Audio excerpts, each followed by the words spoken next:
students, welcome back to my YouTube channel. Today, are you ready for start? Okay, let's go.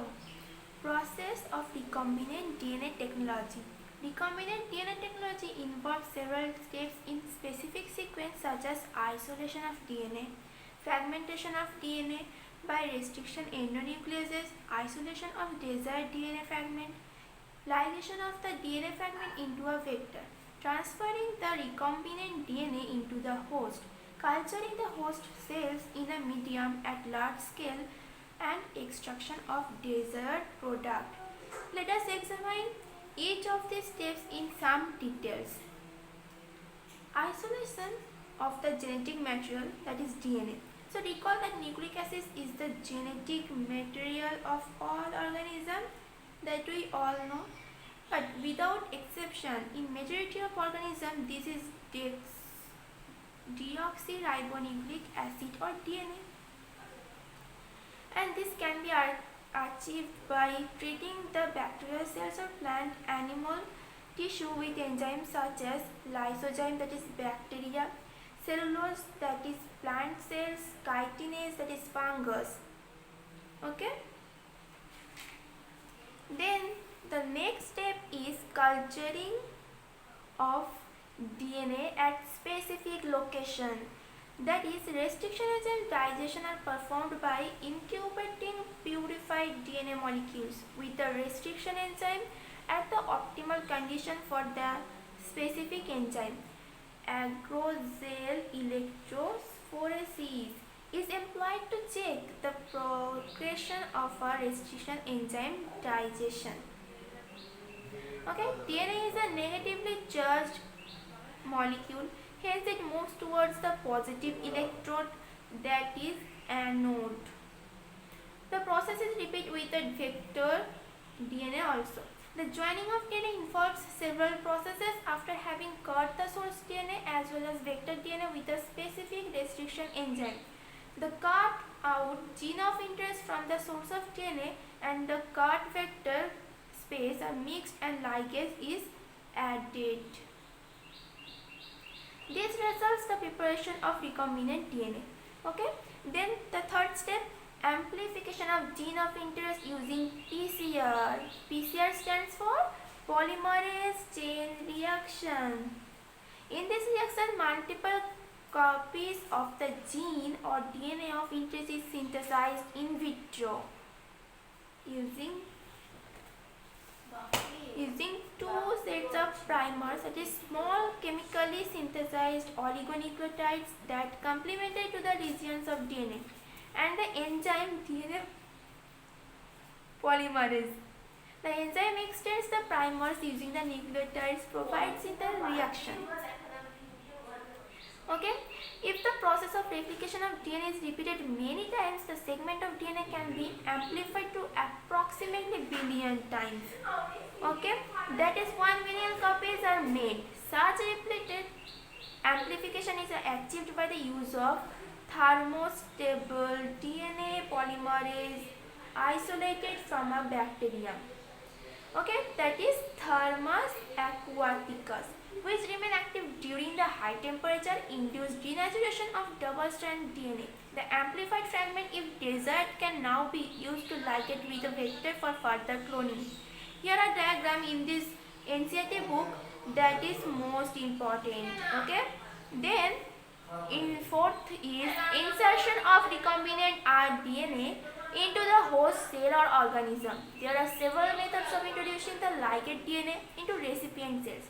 So recipient cells, after making them competent to receive, take up DNA present in its surrounding. So if a recombinant DNA bearing gene for resistance to an antibiotic, that is example ampicillin, is transferred into E. coli cells, the host cells becomes transformed into ampicillin resistant cells.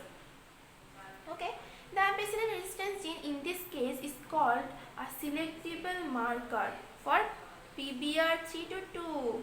Okay, then obtaining the foreign gene product. So when you insert a piece of alien DNA into a cloning vector and transfer into a bacterial, plant or animal cell, the RNA gets multiplied. In almost all recombinant technologies, the ultimate aim is to produce a desirable protection.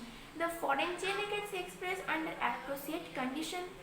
So, can you think of any reason why there is a need for large scale production?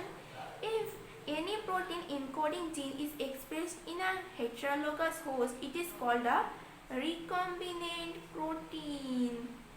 Yes, the cells harboring clone genes of interest may grow on a small scale in a laboratory.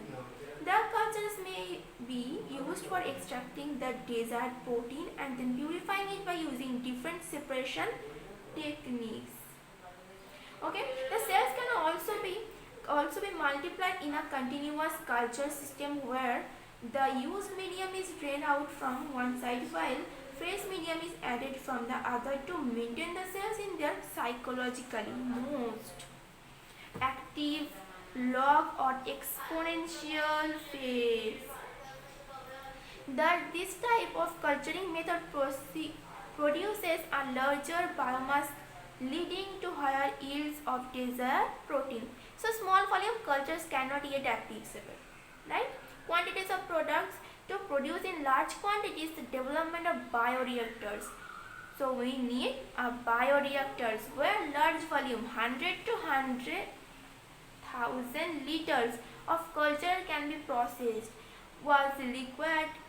These bioreactors can be through of as vessels in which raw materials are biologically converted into specific products, individually enzymes, etc. using microbial plant, animal or human cells. A bioreactor provides the optimal condition for achieving the desired product by providing optimal growth condition, that is temperature, pH, substrate, salts, vitamins, oxygen. So the most commonly used bioreactors are of stirring type, which are shown in figure this. Now we are going to downstream processing. What is downstream processing? After completion of the biosynthetic stage, the product has to be subjected through a series of process before it is ready for marketing as a finished product. Process includes separation and purification, okay, which are collectively referred to as downstream processing. The product has to be formulated with suitable preservatives. Such formulation has to undergo through clinical trials, as in case of drugs. Strict quality control testing for each product is also required. The downstream processing and quality control testing vary from product to product. Then we have got a summary, right? This summary is also important for NEET. Okay. Biotechnology deals with large-scale production and marketing of products and process using live organisms, and large-scale production involves use of bioreduction. Okay, that's for today. Stay home, stay safe. Okay, then thank you.